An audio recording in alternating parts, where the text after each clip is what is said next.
ನಮ್ಮ ದೇವದುರ್ಗ ತಾಲೂಕಿನ ರವಿ ನಾಗಡದಿನ್ನಿ ಅನ್ನೋರು ನಿರ್ದೇಶಕರು ಅವರ ಕೆರಿಯರ್ನಲ್ಲಿ ಮೊದಲನೇ ಬಾರಿ ಒಂದು ಮೂವಿನ ನಿರ್ದೇಶನ ಮಾಡ್ತಾ ಇದ್ದಾರೆ. ಸೊ ಮೂವಿ ನೇಮ್ ಬಂದ್ಬಿಟ್ಟು ರೂಮ್ ಬಾಯ್. ಅದು ಸೆಪ್ಟೆಂಬರ್ 12ನೇ ತಾರೀಕು. ಸೊ ನಿಮ್ಮ ನಿಯರೆಸ್ಟ್ ಥಿಯೇಟರ್ ಅಂದರೆ ದೇವದುರ್ಗದವರು ಇದ್ದರೆ ದೇವದುರ್ಗಲ್ಲಿ, ಸೊ ಭಾರತ್ ಥಿಯೇಟ್ರಲ್ಲಿ, ಅಥವಾ ಸಿರವಾರದವರಿದ್ದರೆ ಸಿರವಾರಲ್ಲಿ ಕೂಡ ರಿಲೀಸ್ ಆಗುತ್ತೆ. ದಯವಿಟ್ಟು ನೋಡಿ ಹೇಗಿದೆ, ಹೇಗೆ ನಡೆಯುತ್ತೆ, ಸೊ ಹೆಂಗೆ ಮುಂದೆ ಒಂದು ಸಮಸ್ಯೆಗಳಿಂದ ಪಾರಾಗ್ತಾನೆ ಅನ್ನೋ ಮೂವಿ. ಒಂದು ಡಿಫ್ರೆಂಟ್ ಕತೆ ಮೂವಿ. ಸೊ ನೀವು ಅನ್ಕೋಬೋದು, ಜಸ್ಟ್ ಟ್ರೇಲರ್ ನೋಡಿ ನೀವು ಅನ್ಕೋಬೋದು ಇದು ನ್ಯಾಚುರಲ್ ಆಗಿ ಒಂದು ಆಲ್ರೆಡಿ ಎಲ್ಲ ಮಾಡಿರ್ತಕ್ಕಂಥ ಕತೆ ಆಗಿರುತ್ತಂತ. ಸೊ ಆ ಥರ ಏನಿಲ್ಲ. ಸೊ ಯಾವುದೇ ಮೂವಿಯಿಂದ ಇನ್ಸ್ಪಿರೇಷನ್ ಆದವರು ಅಲ್ಲ, ಸೊ ಸ್ವಂತ ಕತೆ ಇಟ್ಕೊಂಡು ಬಂದಿರೋರು. ಸೊ ಹಾಗಾಗಿ ಮೂವಿನ ನೋಡಿ. ಸೊ ಲಿಖಿತ್ ಸೂರ್ಯ ಅಂತ ಹೀರೋ ಬಂದ್ಬಿಟ್ಟು ಅವರು ಕೂಡ ಚೆನ್ನಾಗಿ ಮಾಡಿದ್ದಾರೆ. ಅವರೇ ಸ್ವಂತ ತಮ್ಮ ಐಕ್ಯಾನ್ ಪ್ರೊಡಕ್ಷನ್ಸ್ ಅಂತ ಬ್ಯಾನರಲ್ಲಿ ಮಾಡಿರ್ತಕ್ಕಂಥ ಮೂವಿ. ಏನಂತಂದರೆ ಈ ಸಿನಿಮಾ ಯಾಕೆ ನೋಡ್ಬೇಕಂತಂದ್ರೆ ಈ ಥರದ ಸಿನಿಮಾ ಅಥವಾ ಈ ಥರದ ಕತೆಗಳು ಬೇಜಾನ್ ಅದಾವ ಅವರಲ್ಲಿ. ಫಸ್ಟ್ ಈ ಒಂದು ಕತೆ ಪ್ರೋತ್ಸಾಹ ಮಾಡಿದರೆ ಅಥವಾ ಇದೊಂದು ಸಕ್ಸಸ್ ಏನಾದ್ರು ಅವ್ರಿಗೆ ಸಿಕ್ಕರೆ ಈ ದುಡ್ಡು ಮಾಡತ್ತಾ ಹಂಗೆ ಮಾಡತ್ತೆ ಹಿಂಗಲ್ಲ, ಈ ಒಂದು ಒಳ್ಳೆ ರೀತಿಯಲ್ಲಿ ಲೈಕ್ ಮಾಡಿದರೆ ನೆಕ್ಸ್ಟ್ ಸಿನಿಮಾ ಏನು ಬರುತ್ತಲ್ಲ ಅವ್ರಿಗೆ ಹೆಲ್ಪ್ ಆಗುತ್ತೆ. ಒಳ್ಳೊಳ್ಳೆ ಕೆಲಸಕ್ಕೆ ಒಂದು ಏನೋ ಒಂದು ಇಂಪಾರ್ಟೆಂಟ್ ಕೊಟ್ಟು ಆ ಥರ ಒಳ್ಳೆ ಲೈಕ್ ಮಾಡಿದಾರಪ್ಪ ಅಂತೇಳಿ ಕಾನ್ಸೆಪ್ಟ್ ಇಟ್ಕೊಂಡು ಒಳ್ಳೆ ರೀತಿಯಲ್ಲಿ ಇತ್ತೀಚಿನ ದಿನಗಳಲ್ಲಿ ಕನ್ನಡ ಸಿನಿಮಾನೇ ಬೆಳೀತಾ ಇಲ್ಲ.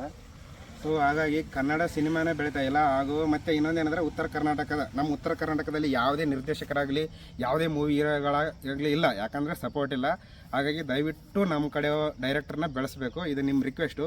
ಇನ್ನೊಂದೇನೆಂದರೆ ಅವ್ರ ಹತ್ರ ತುಂಬ ಕತೆಗಳಿದ್ದಾವೆ, ಅಂದರೆ ನಮ್ಮವ್ರು ಅಂತ ನಾವು ಹೇಳ್ಕೊತಾ ಇದ್ದೀವಿ. ಅವ್ರ ಹತ್ರ ತುಂಬಾ ಕತೆಗಳಿದ್ದಾವೆ. ಅವ್ರು ಇಂಟರ್ವ್ಯೂವಲ್ಲಿ ಏನು ಹೇಳ್ತಾರೆ ಅಂತಂದರೆ, ಸೊ ಅವ್ರ ಹತ್ರ 5 ಕೋಟಿ ಬಜೆಟಲ್ಲಿ ಮಾಡೋ ಮೂವಿ ಇದೆ, 10 ಕೋಟಿ ಬಜೆಟ್ ಮಾಡೋ ಮೂವಿ ಇದೆ, ಬಟ್ ಬಜೆಟ್ ಹಾಕಂತ ಒಳ್ಳೆ ಪ್ರೊಡ್ಯೂಸರ್ ಸಿಗ್ತಾ ಇಲ್ಲ. ಹಾಗಾಗಿ ಈಗ ಅವರು ಈಗ ಸಿಕ್ಕಿದ್ದೇ ಚಾನ್ಸ್ ಅಂದ್ಕೊಂಡು ತಮ್ಮ ಬಜೆಟ್ನಲ್ಲಿ ಸಿಕ್ಕಿರ್ತಕ್ಕಂಥ ಒಂದು ಮೂವಿನ ಮಾಡ್ತಾ ಇದ್ದಾರೆ. ಇನ್ಮೇಲಿಂದ ಇನ್ನೂ ಚೆನ್ನಾಗಿರೋ ಮೂವಿ ಮಾಡ್ತಾರೆ. ದಯವಿಟ್ಟು ನಾವು ನೋಡ್ಬೇಕಂತ ಅಷ್ಟೇ ಕೇಳ್ಕೊತಾ ಇದ್ದೀವಿ. ಸೊ ನಾವು ಅಂದರೆ ಒಂದು ಎಕ್ಸ್ಪೆಕ್ಟೇಷನ್ ಇಟ್ಕೊಂಡು ನಾವು ದೊಡ್ಡ movie, Hollywood movie, Bollywood movie ನೋಡ್ತೀನಿ ಅಂತ ಹೋಗ್ಬೇಡ್ರಿ. ನಮ್ಮ ಸಿನಿಮಾ, ನಮ್ಮ ಮನೆ ಸಿನಿಮಾ ಅಥವಾ ನಮ್ಮ ತಾಲೂಕು ಸಿನಿಮಾ ಅಂತ ಹೋಗಿ ನೋಡಿ. ಆಲ್ಮೋಸ್ಟ್ ಭಾಳ ಜನಕ್ಕೆ ಗೊತ್ತಿರಲ್ಲ ಈ ಮೂವಿ ಬಗ್ಗೆ. ಸೊ ದಯವಿಟ್ಟು ನೋಡಬೇಕು, ನೋಡಿದ ಮೇಲೆ ಅರ್ಥ ಆಗುತ್ತೆ. ಸೊ ಇನ್ಮೇಲಿಂದ ಸಪೋರ್ಟ್ ಮಾಡಬೇಕು ಅವ್ರಿಗೆ.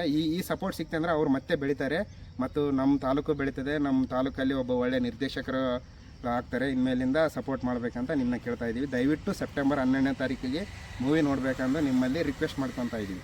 ಇನ್ನೊಂದು ಪಾಯಿಂಟ್ ಏನಂತಂದರೆ, ಈಗ ಕತೆ ಮಾಡಿದ್ರೆ ಅವ್ರಿಗೆ ಒಳ್ಳೆಯ ಥರದ ಕಾನ್ಫಿಡೆನ್ಸ್ ಇದೆ. ಈಗ ನಾವು ಜಸ್ಟ್ ಲೈಟಾಗಿ ಅವ್ರ ಜೊತೆ ಡಿಸ್ಕಷನ್ ಮಾಡಿ, ಅಂದರೆ ನಾರ್ಮಲಾಗಿ ಏನೊಂದು ಕೆಲಸದ ಬಗ್ಗೆ ಮಾತಾಡಿದ ಮೇಲೆ ನಮ್ಗೆ ಅವ್ರು ಹೇಳ್ತಿರ್ತಾರೆ ಈ ಥರ ಪ್ರಮೋಷನ್ ಮಾಡು, ಸ್ಟೇಟಸ್ ಹಾಕು, ಅದು ಮಾಡು ಇದು ಮಾಡು ಅಂತ. ಅವ್ರು ಹೇಳೋ ಇದ್ರಲ್ಲಿ ಹೆಂಗಿದೆ ಅಂತಂದರೆ, ಈ ಕತೆ ಅವ್ರಿಗೆ ಗೊತ್ತು, ಆ ಕತೆ ಮೇಲೆ ಅವ್ರಿಗೆ ಕಾನ್ಫಿಡೆನ್ಸ್ ಇದೆ. ಅವ್ರು ಮಾತಾಡಿದ ಮೇಲೆ ನಮ್ಗೊಂದು ಸ್ವಲ್ಪ ಲೈಟಾಗಿ ಗೊತ್ತಾಯಿತು. ಅದಕ್ಕೋಸ್ಕರ ನಾವು ಎಲ್ಲರಿಗೂ ಗೊತ್ತಾಗಲಿ ಅನ್ನೋ ಉದ್ದೇಶದಿಂದ ಈ ಥರದ್ದೊಂದು ವಿಡಿಯೋ ಮಾಡಿ ಎಲ್ಲರಿಗೆ ಗೊತ್ತಾಯ್ತು ಅಂದರೆ ನೋಡಲಿ. ಅದಾದಮೇಲೆ ಈ ಸಿನಿಮಾ ಸಕ್ಸಸ್ ಆಗುತ್ತೋ ಬಿಡುತ್ತೋ ಸೆಕೆಂಡ್ರಿ, ಇದರಿಂದ ಅವ್ರಿಗೆ ಒಂದು ಪ್ಲಸ್ ಪಾಯಿಂಟು. ಓಕೆ, ಎಲ್ಲರೂ ನೋಡ್ತಾರೆ, ಅಬ್ಸರ್ವ್ ಮಾಡ್ತಾರೆ. ಇದಾದಮೇಲೆ ನೆಕ್ಸ್ಟ್ ಸಿನಿಮಾ ಏನಿದೆಯಲ್ಲ ಅದೆಲ್ಲ ಕಡೆಯಿಂದ ಎಲ್ಲರೂ ನೋಡಿರ್ತಾರೆ, ಈ ಥರದ್ದನ್ನು ಮಾಡಿರ್ತಾರೆ, ಈ ಸರಿ ಸಿನಿಮಾ ಮಾಡಿದ್ದಾರೆ. ನೆಕ್ಸ್ಟ್ ಸಿನಿಮಾ ಏನಿದೆಯಲ್ಲ ಅವರಿಗೆ ಅದು ಎಲ್ಲ ಥರದ್ದು ಪ್ಲಾನ್ ಮಾಡಿ, ಪ್ರೊಡ್ಯೂಸರ್ ಹುಡುಕಿ, ಹೀರೋ ಥರ ಹುಡುಕಿ, ಆಮೇಲೆ ಆ ಸಿನಿಮಾ ನೆಕ್ಸ್ಟ್ ಸಿನಿಮಾ ಬರುತ್ತಲ್ಲ ಆ ಸಿನಿಮಾನ ಒಳ್ಳೆ ರೀತಿಯಲ್ಲಿ ಮಾಡಿಕೊಡೋಕ್ಕೆ ಒಂದು ಅವಕಾಶ ಸಿಗುತ್ತೆ. ಅಂದರೆ ಈ ಸಿನಿಮಾಗೆ ಒಂದು ಒಳ್ಳೆ ಥರದ್ದು ನಮ್ಮ ಕಡೆಯಿಂದ ಪ್ರೋತ್ಸಾಹ ಕೊಟ್ಟರೆ ಆರಾಮಾಗಿ ಈಸಿಯಾಗಿ ಮಾಡೋಕ್ಕೊಂದು ಅವಕಾಶ ಸಿಗುತ್ತೆ. ಇಲ್ಲಿ ಏನಿಲ್ಲ, ಈ ಥರ ಸಿನಿಮಾನೇ ಡಲ್ ಆಯಿತು ಅಥವಾ ಯಾರು ನೋಡೋಕ್ಕೆ ಬಂದಿಲ್ಲ ಅಥವಾ ಏನೋ ಸುಮ್ಮನೆ ನಾರ್ಮಲಾಗಿ ಮಾತಾಡಿದ್ರೆ ಅಂದರೆ ಅದು ಇದಾಗಲ್ಲ. ಅದು ಏನಂದರೆ ನಾವು ಏನು ಮಾತಾಡ್ಬೇಕಂತ ಅನ್ನೋದು ಕತೆ ಮೇಲೆ ಡಿಪೆಂಡ್ ಆಗಿರುತ್ತೆ. ಬಟ್ ಪಾಯಿಂಟ್ ಏನಂದರೆ, ನಾವು ಲೈಕ್ ಮಾಡೋದು ನಮ್ಮ ಕಡೆಗೆ ಬಿಟ್ಟಿರೋದು. ಲೈಕ್ ಮಾಡೋದು ಕಾಮನ್ನು, ಲೈಕ್ ಮಾಡೋದ್ರಿಂದ ನಮ್ಗೇನು ಲಾಸು ಇಲ್ಲ. ಇದು ಮಾತು ನಾರ್ಮಲ್. ಹಾಗಾಗಿ ಎಲ್ಲ ಕಡೆ ರವಿ ನಾಗರದಿನ್ನಿ ಅನ್ನೋರು ಹಳ್ಳಿಯ ಪ್ರತಿಭೆ. ಸೊ ಅವ್ರನ್ನ ಬೆಳೆಸಬೇಕಾಗಿರೋದು ನಮ್ಮೆಲ್ಲರ ಜವಾಬ್ದಾರಿ. ಸೊ ಹಂಗಾಗಿ ಈ ಹಳ್ಳಿಯ ಪ್ರತಿಭೆನ ಬೆಳೆಸಿದರೆ ಮುಂದೆ ದೊಡ್ಡ ದೊಡ್ಡ ಕಲಾವಿದರು ನಮ್ಮ ಉತ್ತರ ಕರ್ನಾಟಕದಲ್ಲಿ ಸ್ಪೆಷಲಾಗಿ ಹಳ್ಳಿಗಳಿಂದ ಬರ್ತಕ್ಕಂಥ ಸಾಕಷ್ಟು ಜನಗಳಿಗೆ ಅವಕಾಶ ಕೊಡ್ಬೋದು. ಒಂದು ಒಳ್ಳೆ ಡೈರೆಕ್ಟರಾಗಿ ಬೆಳೆದ್ರೆ ಮುಂದೆ ಒಳ್ಳೆ ಕಲಾ ಪ್ರತಿಭೆಗಳು ಇದ್ದಾರೆ ನಮ್ಮ ಹತ್ರನೂ. ಬಟ್ ಅವ್ರು ಯಾವುದೇ ಪ್ರಯತ್ನ ಆಗ್ತಾ ಇಲ್ಲ. ಸೊ ಹಂಗಾಗಿ ನಮ್ಮಲ್ಲೇ ಒಬ್ಬ ಒಳ್ಳೆ ಡೈರೆಕ್ಟರ್ ಬೆಳೆದ್ರೆ ಇಂಥ ಹಲವಾರು ಕಲಾವಿದರಿಗೆ ಒಂದು ಅವಕಾಶ ಕೊಟ್ಟು ನೋಡ್ತಾರೆ. ಸೊ ಹಂಗಾಗಿ ಫಸ್ಟು ಇವ್ರನ್ನ ಬೆಳೆಸ್ಬೇಕಾಗಿರ್ತಕ್ಕಂಥ ಚೆನ್ನಾಗಿ ನೋಡಿ ಇನ್ನೊಬ್ರಿಗೆ ಹೇಳ್ರಿ ಚೆನ್ನಾಗೈತೆ ಅಂತ. ನಮ್ಮ ಹಳ್ಳಿ ಪ್ರತಿಭೆ ದಯವಿಟ್ಟು ಪಿಕ್ಚರ್ನ ಸೆಪ್ಟೆಂಬರ್ 12ಕ್ಕೆ ಹೋಗಿ ನೋಡ್ರಿ. ಇವರು 2011ರಿಂದ ಇಲ್ಲಿವರೆಗೂ ಬಂದಿದ್ದಾರೆ, ಇಂಡಸ್ಟ್ರಿಲಿದ್ದಾರೆ, ಸಂಭಾಷಣೆ ಮಾಡಿದ್ದಾರೆ, ಕೆಲವೊಂದು ಅದಕ್ಕೆ ನಿರ್ದೇಶನ ಮಾಡಿ ಓಕೆ ಎಲ್ಲರ ಜೊತೆ ಕಾಂಟ್ಯಾಕ್ಟ್ ಬೆಳೆಸ್ಕೊಂಡು ಓಕೆ ಎಕ್ಸ್ಪೀರಿಯನ್ಸ್ ಎಲ್ಲ ಇದೆ. ಬಟ್ ಕರೆಕ್ಟಾಗಿರೋ ಪ್ರೊಡ್ಯೂಸರ್ ಸಿಗ್ತಾ ಇಲ್ಲ, ಕರೆಕ್ಟಾಗಿರೋ ಒಂದು ಟೀಮ್ ಸಿಗ್ತಾ ಇಲ್ಲ. ಆ ಒಂದು ಇದರಲ್ಲಿ ಒದ್ದಾಡಿ ಲಾಸ್ಟ್ ಫೈನಲ್ ಆಗಿ ಈ ಥರದೊಂದು ಸಿನಿಮಾ ಮಾಡಿ ಡೈರೆಕ್ಟಾಗಿ ಈ ಥರ ಬಂದಿದ್ದಾರೆ. ಒಂದು ಡೈರೆಕ್ಷನ್ ಅನ್ನೋ ಡಿಪಾರ್ಟ್ಮೆಂಟಿಂದ ಬಂದು ಈ ಥರ ಫೈನಲ್ ಆಗಿ ಬಂದಿದ್ದಾರೆ. ಈ ನೆಕ್ಸ್ಟ್ ಏನಂತಂದರೆ ಈಗ ಎಷ್ಟೋ ಜನ ಸಣ್ಣ ಸಣ್ಣ ಹುಡುಗರೆಲ್ಲ ಯಾವುದಾದ್ರು ಶಾರ್ಟ್ ಫಿಲ್ಮ್ ಮಾಡ್ಕೊಂಡು ತಮ್ಮ ಕಥೆನ ಇದು ಮಾಡ್ತಾರೆ. ಯಾವುದೊಂದು ಒಳ್ಳೆ ಕತೆ ಇರುತ್ತೆ, ವಿಡಿಯೋ ಕ್ವಾಲಿಟಿ ಇರೋದಿಲ್ಲ. ಸೊ ಈ ಥರದ್ದು ಯಾವುದೋ ಡೈರೆಕ್ಷನ್ ಡಿಪಾರ್ಟ್ಮೆಂಟು ಅಥವಾ ಈ ಥರ ಡೈರೆಕ್ಟರ್ ನಮ್ಮ ಕಡೆಯಿಂದ ಯಾರನ್ನಿದ್ರೆ, ನಾವು ಈ ಥರ ಉತ್ತರ ಕರ್ನಾಟಕದವರು, ಸೊ ನಮ್ಮ ಕಡೆಯಿಂದ ಒಂದು ಟೀಮ್ ಇದೆ, ನಾವೊಂದು ಈ ಥರ ಮಾಡ್ತಿದ್ವಿ ಅಂದರೆ ಇವರಲ್ಲಿ ಹೋದರೆ ಆಲ್ಮೋಸ್ಟ್ ಇವರೆಲ್ಲ ಕಾಂಟ್ಯಾಕ್ಟ್ ಸಪೋರ್ಟ್ ಎಲ್ಲ ಇರುತ್ತೆ.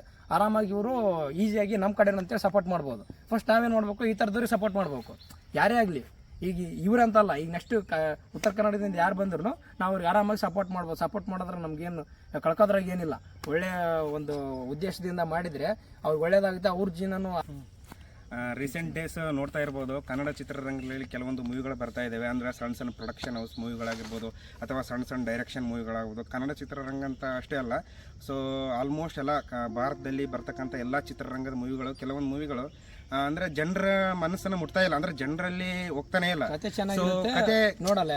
ಚೆನ್ನಾಗಿರುತ್ತೆ ಅಂತಲ್ಲ, ಈಗಿನ ಜನ ಏನು ಬಯಸ್ತಾ ಇದ್ದಾರೆ ಅಂದರೆ ಸಿನಿಮಾ ಪ್ರೇಕ್ಷಕರು ಕಂಟೆಂಟ್ನ ಬಯಸ್ತಾ ಇದ್ದಾರೆ. ಅಂದರೆ ಕಂಟೆಂಟ್ ಚೆನ್ನಾಗಿರಬೇಕು. ಕೆಲವೊಂದು ದೊಡ್ಡ ಮೂವಿಗಳು ಬಂದಾದ್ಮೇಲೆ ಕಂಟೆಂಟ್ ಇದ್ರೆ ಮಾತ್ರ ಮೂವಿ ನೋಡ್ತಾರೆ. 1-2 ತಾಸು ಥಿಯೇಟರ್ಲಿ ಹೋಗಿ ಕುಂತಬೇಕಂದ್ರೆ ಅವ್ರಿಗೆ ಅಟ್ಲೀಸ್ಟ್ ಒಂದು ಸ್ಯಾಟಿಸ್ಫ್ಯಾಕ್ಷನ್ ಅನ್ನು ಬರಬೇಕು. ಅಂದರೆ ಮೂವಿ ಚೆನ್ನಾಗಿದೆಯಪ್ಪ, ಅಟ್ಲೀಸ್ಟ್ ಕತೆ ಚೆನ್ನಾಗಿದೆ, ಅಟ್ಲೀಸ್ಟ್ ಬ್ಯಾಕ್ಗ್ರೌಂಡ್ ಮ್ಯೂಸಿಕ್ ಚೆನ್ನಾಗಿದೆ ಅಂತ ಬಯಸ್ತಾ ಇದ್ದಾರೆ. ಸೊ ಇವರು ರವಿ ನಾಗರದಿನ್ ಅವರ ಮೈಂಡ್ ಸೆಟ್ ಹೇಗಂತಂದರೆ, ಅವರು ಮೇನ್ ಆಗಿ ಆಡಿಯನ್ಸ್ನ ಮೈಂಡ್ ಸೆಟ್ ಇಟ್ಕೊಂಡು, ಅಂದರೆ ಆಡಿಯನ್ಸ್ಗೆ ಯಾವ ಥರ ಮೂವಿ ಇಷ್ಟ ಆಗುತ್ತೆ. ಅಂದರೆ ಈಗ ಪ್ರೆಸೆಂಟ್ ಸಿಚುವೇಷನಲ್ಲಿ 2025ಅಲ್ಲಿ ಆಡಿಯನ್ಸ್ ತಲೆಗೆ ಏನಿದೆ, ಅಂದರೆ ಯಾವ ಥರ ಕಂಟೆಂಟ್ನ ಇಷ್ಟಪಡ್ತಾರೆ ಅಂದ್ಕೊಂಡು ಒಬ್ಬ ಡಿಫ್ರೆಂಟ್ ಝೋನರಲ್ಲಿ ಅವರು ಕತೆನೇ ಮಾಡಿ ಅವ್ರ ಸ್ವಂತ ಕತೆ ಬರೆದು ಸೊ ಮೂವಿನ ಡೈರೆಕ್ಟ್ ಮಾಡಿದ್ದಾರೆ. ಸೊ ಮೂವಿನ ನೋಡಬೇಕಾಗಿರೋ ಉದ್ದೇಶ ಏನಂತಂದರೆ, ನೀವೇನು ಇಷ್ಟಪಡ್ತಾ ಇದ್ದೀರಾ, ಅಂದರೆ ಈ ಪ್ರೆಸೆಂಟ್ ಸಿಚುವೇಷನಲ್ಲಿ ಯಾವ ಕಂಟೆಂಟ್ ವರ್ಕ್ ಆಗುತ್ತೆ ಅಂತ ಅಂದ್ಕೊಂಡು ಮೂವಿ ಮಾಡಿದ್ದಾರೆ. ಸೊ ನೀವು ರೀಸೆಂಟಾಗಿ ನೋಡಿರ್ಬೋದು, ಕನ್ನಡ ಚಿತ್ರರಂಗದಲ್ಲಿ ಅತಿ ಕಡಿಮೆ ಬಜೆಟಲ್ಲಿ ಬಂದಿರತಕ್ಕಂಥ ಸೂಫ್ರಮ್ಸು ಮತ್ತು ಮೂವಿ ರಿಲೀಸ್ ಆಗೋಕ್ಕೂ ಮುಂಚೆ ಅದರದ್ದು ಯಾವುದೇ ಸುದ್ದಿಗಳಿರಲಿಲ್ಲ. ಸೊ ಕಂಟೆಂಟ್ ಚೆನ್ನಾಗಿತ್ತು, ವರ್ಕೌಟ್ ಆಯಿತು. ಅದೇ ಥರ ಈ ಬಂದಿರತಕ್ಕಂಥ ಮೂವಿ, ದಯವಿಟ್ಟು ಮೂವಿನ ನೋಡಿ ಆದಮೇಲೆ ಡಿಸೈಡ್ ಮಾಡಿ ಹೇಗಿರುತ್ತೆ ಅಂತ. ಸೊ ನೋಡಬೇಕು. ಒಬ್ಬರು ಹೀರೋ ಏನು ಹೇಳ್ತಾರೆ ಅಂತಂದರೆ, 1 ನಿಮಿಷ 34 ಸೆಕೆಂಡ್ ಏನೋ 34 ನಿಮಿಷ ವಿಡಿಯೋ ಇದೆ ಅಂತೆ, ಅದರ ಸಿನಿಮಾ ಇದೆ. ಬಟ್ ಯಾರಾದರೂ ಒಬ್ಬರು ಫ್ಯಾನ್ಸ್ ಬಂದು ಸಿನಿಮಾ ನೋಡುವಾಗ ಒಂದು ಸೆಕೆಂಡ್ ಯಾರಾದರೂ ಬೋರ್ ಆಗಿಬಿಟ್ರೆ ಅವಾಗ ಮಾತಾಡಲಿ, ನಾನು ಹೇಳ್ತೀನಿ ಅನ್ನೋ ಒಂದು ಕಾನ್ಸೆಪ್ಟಿಂದ, ಆ ಥರ ಒಂದು ಕಾನ್ಫಿಡೆನ್ಸಿಂದ ಹೇಳೋ ಒಂದು ನೋಡಿದ್ರೆ ಇಂಟರ್ವ್ಯೂನಲ್ಲಿ ಒಂದು ಏನೋ ನಮ್ಗೆ ಯೂನಿಕ್ ಅನಿಸುತ್ತೆ. ನಾವು ನೋಡಿದ ಮೇಲೆ ಅದ್ರ ಬಗ್ಗೆ ಮಾತಾಡೋಣ ಅನ್ನೋ ಫೀಲ್ ಇತ್ತು. ಈಗ ಅವ್ರು ಹೇಳೋದು ನೋಡಿದ್ರೆ ಅರ್ಥ ಆಗುತ್ತೆ ಅವ್ರು ಎಷ್ಟು ಅದಕ್ಕೆ ಇನ್ವಾಲ್ವ್ ಆಗಿದ್ದಾರೆ, ಏನಿದೆ, ಯಾವ ಥರ ಬಜೆಟ್ ಹಾಕಿ, ಯಾವುದಕ್ಕೆ ಎಷ್ಟು ಬಜೆಟ್ ಹಾಕಬೇಕು, ಯಾವ ಥರ ಏನೇನು ಮಾಡಬೇಕು, ಇದ್ದದ್ರಲ್ಲಿ ಎಷ್ಟು ಚೆನ್ನಾಗಿ ಸಿನಿಮಾನ ಕಟ್ಕೊಳ್ಬೇಕು ಅಂತೇಳಿ ಇದಿದೆ. ಈ ಸಿನಿಮಾನ ನಾವು ಸಕ್ಸಸ್ ಅಂದರೆ ಎಲ್ಲರೂ ಸೇರಿ ಸಕ್ಸಸ್ ಕೊಟ್ಟರೆ ಅದಾದಮೇಲೆ ಅವರಲ್ಲಿ ಧೈರ್ಯ ಬಂದು ಇದನ್ನು ಯಾವ ಥರ ಮಾಡಿದ್ವಿ ಇನ್ ಡೆಪ್ತ್ ಆಗಿ ಹೇಳ್ತಾರೆ ಅವರು. ಈ ಥರ ಮಾಡಿದ್ವಿ, ಈಗ ನೆಕ್ಸ್ಟ್ ಯಾರು ಮಾಡ್ತಿರೋ ಸಿನಿಮಾ, ಈಗ ಯಾವುದಾದಕ್ಕೆ ಎಷ್ಟು ದುಡ್ಡು ಖರ್ಚು ಮಾಡಬೇಕು, ಯಾರ್ಯಾರಿಗೆ ಎಷ್ಟು ದುಡ್ಡು ಕೊಡಬೇಕು, ಯಾರ್ಯಾರನ್ನ ಕರ್ಕೋಬೇಕು, ಯಾರನ್ನ ಕರ್ಕೋಬಾರ್ದು, ಇದ್ದದ್ರಲ್ಲಿ ಹೆಂಗೆ ಸಿನಿಮಾ ಮಾಡಬೇಕು ಫಸ್ಟ್ ಸಿನಿಮಾ ಅಂತೇಳಿ ಒಂದು ಇನ್ಸ್ಪಿರೇಷನ್ ಆಗೋ ಒಂದು ಮೂಮೆಂಟಲ್ಲಿ ಒಂದು ಟೀಮ್ ಇದೆ ನೋಡು, ರೂಂಬಾಯ್ ಟೀಮ್ ಅಂತ. ಸೊ ಎಲ್ಲರೂ ಹೋಗಿ ಮೂವಿ ನೋಡಬೇಕು, ಸಪೋರ್ಟ್ ಮಾಡಬೇಕು. ರೂಂಬಾಯ್ ಟೀಮ್ಗೆ ಆಲ್ ದ ಬೆಸ್ಟ್. ಯಾವುದೇ ನರ್ವಸ್ಸಿಂದ ಇರಬೇಡಿ, ನಿಮ್ಮ ಮೂವಿ ಸಕ್ಸಸ್ ಆಗುತ್ತೆ. All the best Roomboy team. Okay.